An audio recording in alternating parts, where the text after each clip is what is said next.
Hi everyone, it's Charlotte from City Haven Massage Therapy. I'm going to answer one of our frequently asked questions.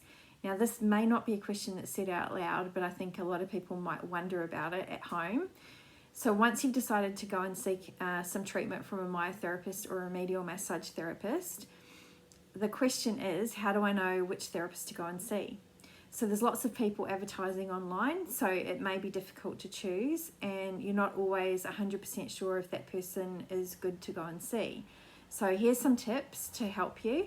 First of all, have a look at their website. Sometimes they'll have bios on all the therapists and you'll get a little bit of an understanding of what they're all about. The other thing you want to do is make sure they're part of an association. So we're all members of Massage and Myotherapy Australia, but there's lots of other organisations like Myotherapy Australia. So you want to make sure that the therapist you go and see is part of the association, because members need to have up-to-date insurance. That's personal and public liability insurance. They have to have first aid certificate up to date, as well as be qualified, which is important.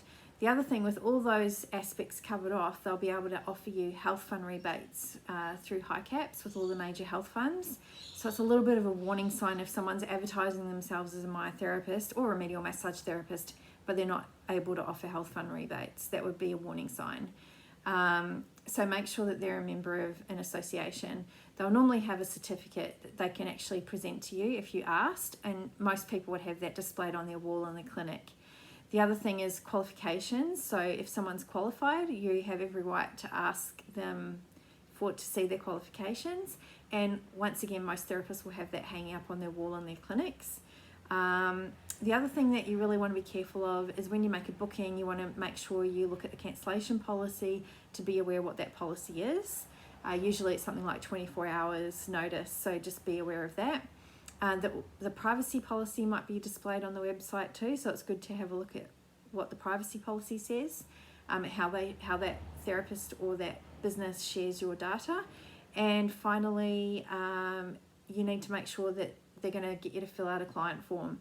So sometimes I have had calls from customers in the past that haven't known what we do, and they'll say something like, do I have the whole 60 minutes on the table getting treatment? Like basically saying that they don't want to have any assessments done or do any sort of movement exercises or anything.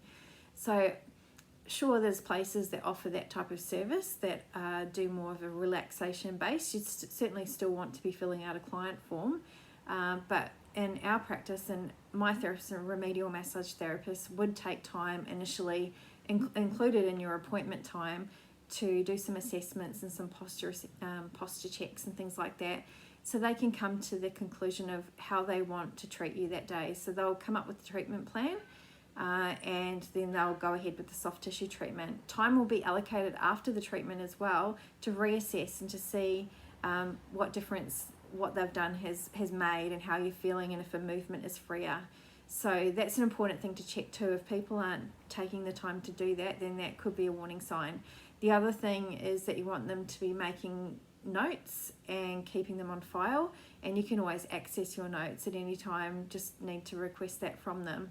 But those clinical notes that we take, all the data from the treatment, that can be shared amongst the therapy team. And so if you end up seeing another person on our team, this is in my business perspective, we'd be able to continue with the treatment and you wouldn't have to repeat yourself, and then other therapists would know exactly where you finished off with another and can provide that continuous treatment. One other thing with Massage and Myotherapy Australia is I've got a little badge here or little brooch on my lapel, and that basically says certified specialist. And so I'm a part of an association, but I've taken it a step further, and I have welcomed an audit team into both of my clinics, so they can look at all my business practices and ask me questions and make sure I'm keeping documents safe and doing all the right things I'm supposed to do from a procedures and policies sense, and all my business practices are up to scratch. And then you get accredited as a certified specialist, which you hold for 3 years, and then you'll be audited again to maintain it. That's an extra thing that you pay for, but that little badge can, and people display it on a sticker on the clinic wall or door when you go in, and that can be another great sign that you're dealing with a professional. So I hope that helps, and if you have any other questions, let us know. And yep, thanks. Talk to you soon.